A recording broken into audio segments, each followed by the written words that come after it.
Mabilis nating silipin ang iba pang mga balita na hulitam sa Pagadian City. Ang 4 na menor de edad na sumabit sa likuran ng umaarurot na jeep.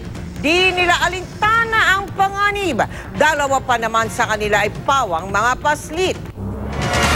Sa Rosario naman sa Batangas, nakuna ng CCTV ang paghablot ng nakamotorsiklong salarin sa bag ng dalagitang biktima.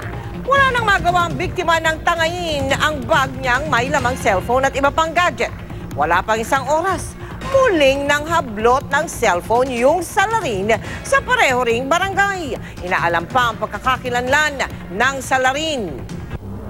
Sa baybay sa Leyte, nagamok ang isang lalaki nang hindi agad umuwi ang kanyang misis. Dahil sa matinding selos, nanira pa ng mga dumaraang sasakyan ang nakainom na suspect. Dito na nagpatawag ng pulis ang kanyang misis, galit at nagbanta pa raw ang lalaki. Kaya ikinulong muna sa istasyon ng pulis.